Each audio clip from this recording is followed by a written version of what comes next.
As many of you know, Canada's capital is Ottawa, a city with just over 1 million people. But did you know Canada actually has a designated capital region? However, unlike our southern neighbours, this designation carries little weight. You see, the National Capital Region, or NCR as I'm going to use throughout this video, is not a separate province or even shares common services. Actually, the NCR is shared with 2 provinces and 3 legislative bodies, you could say. And while many small communities are a part of it, today we'll focus on the main 2 cities, Ottawa, which is on the Ontario side, and Gatineau, which is on the Quebec side, as well.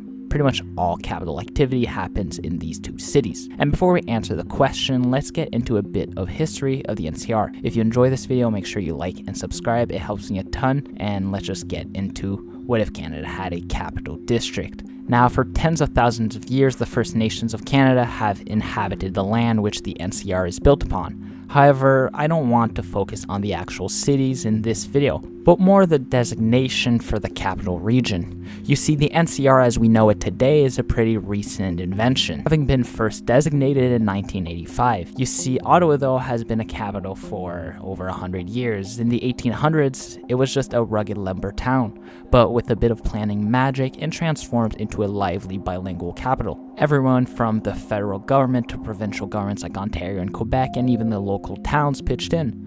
From Confederation until the early 1900s, Ottawa was the hub for all government buildings. Between 1899 and 1927, the Ottawa Improvement Commission spruced up federal areas.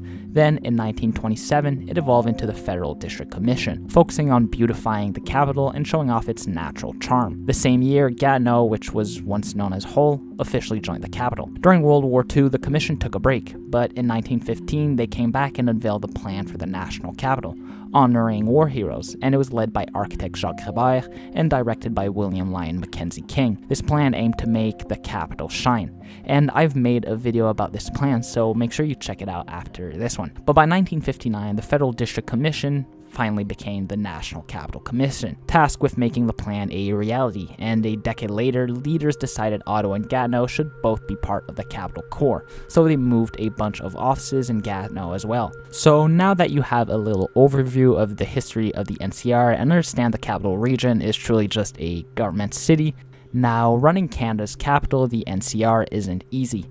The Constitution gives provinces power over local government, and the NCR's area is split between 2 provinces with different languages and laws. You see, Quebec has the unique case in Canada where it is run with civil law. Surprisingly, the federal government doesn't legally control its own capital area. And since the late 1960s, the federal government has recognized the cities on both sides of the Ottawa River and their surrounding as the National Capital Region. They've built many federal buildings in Quebec and plan to allocate a quarter of new office space there. However, there's no clear governance structure for this federal capital region. The National Capital Commission, which is known as the NCC, along with federal and provincial governments, manage things. A 2006 review suggested giving the NCC more power and improving coordination, but the governance issue remains unsolved. You see, the NCC faces challenges from some partners who resist collaboration. So, hypothetically, how could we change the governance in Canada's capital to allow a true capital district? Well, the first question we need to ask ourselves is what is local and what is national? You see, the main challenge for the federal capital region is balancing the needs of different groups. There's local communities and all Canadians. Ideally, we could cleanly separate local services like water, waste collection, and social services from federal services like national security and diplomacy. However, this often leads to disagreements. A good way forward could be to categorize services into 3 groups, which would be A, local services, B, federal services, and C, services that benefit both. Negotiating this division between the NCC and local partners could lead to a fair arrangement. For example, local governments would handle A, the federal government would fund B, and C would involve specific agreements like grants or cost sharing based on national interests. Secondly, we would need to fix the National Capital Commission's or the NCC's mandate. You see, governance means coordinating well when many groups have power, resources, and information. In the National Capital Region, there's the federal, provincial, and even the local stakeholders, each with their share of these factors. A simple federal-local setup would handle these complex relationships and interactions effectively, as we've seen throughout the years. In 2006, a review suggested changes for better governance. It states that 1. We should enhance the NCC's role to ensure a balanced Ontario-Quebec ratio in federal jobs and investment, and coordinate transportation initiatives. 2. We should present the capital plan to Parliament for legitimacy and approval.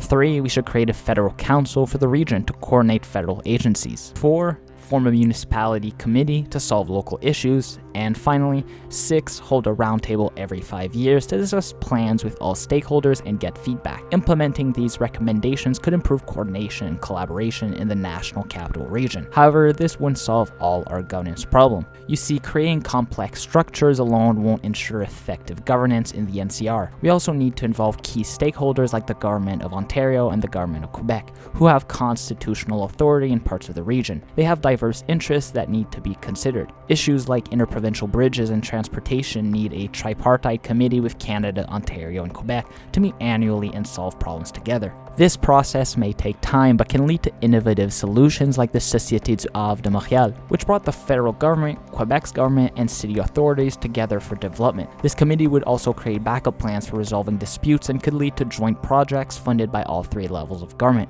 While this adds complexity, it's necessary for dealing with the unique challenges of a federal capital region. Collaboration is key, and having structured forums for information sharing and negotiation is vital. Creating an effective governance structure for the NCR involves more than just government actors. It requires building a smart community that learns and evolves together. This means fostering collective intelligence, social learning, and collaboration among private, public, and civic sectors. To achieve this, we can organize the region as a mega community, where everyone joins around important issues using specific practices and principles. We need civic architects to improve relationships, civic engineers to invent collaboration mechanism, and civic entrepreneurs to promote community style. Unfortunately, the NCC hasn't played a strong role in this until certain leaders took charge. There's a lack of willingness to collaborate and innovate, which has led to a fragmented region. Crossing the bridge is truly going to another city.